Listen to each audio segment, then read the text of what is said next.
All right. Awatif is an adventurous, free-spirited soul who left behind a successful corporate career to start her own business. Give it up for Awatif.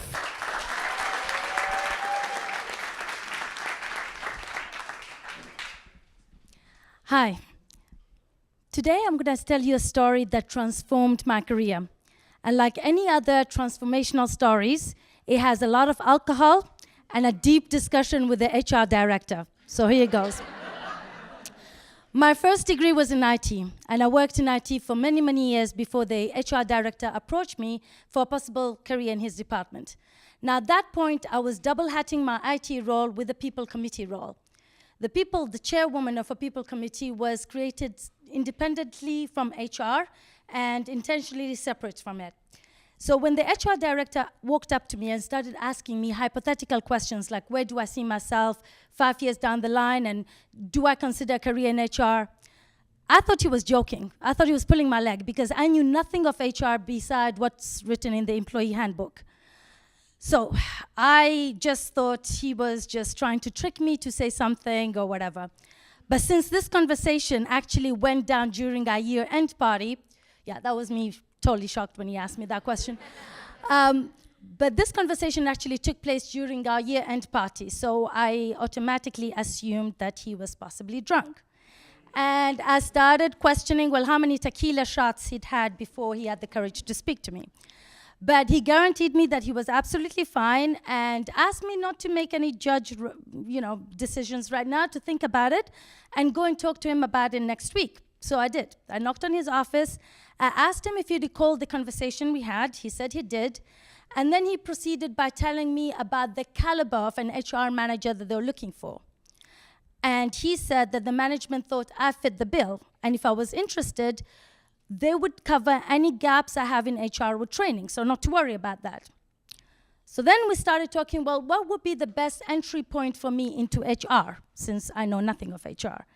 And since I come from the IT background, he decided that the best thing to do was to take on the role of an area reward analyst, reporting to the Board of Compensation Committee, so dealing with a lot of data. And just like that, I transitioned from working with IT machines to working with people, which is much harder. Incidentally, just over a year after that conversation, I got bored. And I went back to his office to tell him so. Now imagine doing this. Imagine getting the courage to go to your boss and telling him that you or her, that you are actually bored in your work. A few months after that conversation, I was promoted as the head of HR for North Africa, which was an emerging market for us. Now, why am I telling you this story? I'm really telling you this story because I believe the culture we had in the organization enabled my transition. And it helped me unlock potential I did not know I had for myself. So what is culture? A lot of people have different definitions for it. For me, culture is the DNA of your organization. A lot of organizations would have their strategic goals, their mission and vision statements. Culture will dictate how we're going to operate and how we're going to behave as a business. And a lot of organizations start with their strategy, and then from then they have their strategic goals. From there, they will find a culture that fits that strategy to deliver those goals. But what happens is that your strategy might change over time, and you might have different scenarios. So what are you going to do? Have different cultures for those different scenarios? It's not going to work. You're going to have split personality kind of organization. To me, I think you start with culture first, and then on top of it, you build everything else. And culture is not a cookie-cutter situation, by the way. You can't take it, copy and paste it from another organization. But there's certain indicators that would help you test the health of your culture in the organization. All the way from how you hire to how you do your onboarding, how you do your performance management, how complicated are your meetings, how do you handle conflicts, all the way to how you exit or how you part from an employee, because everyone leaves after some time.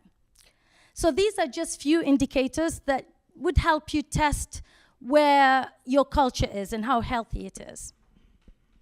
And a lot of people wait for the management to define the culture, but I want to leave you with this quote from my second favorite person in the world, because my first favorite person is in the room. Trevor Noah. Trevor Noah says, if you can't leave the ghetto, transform the ghetto. So I would encourage you to start having your culture conversations right now with your team, with your departments, and decide what kind of organization you want to be part of. And with that, I thank you.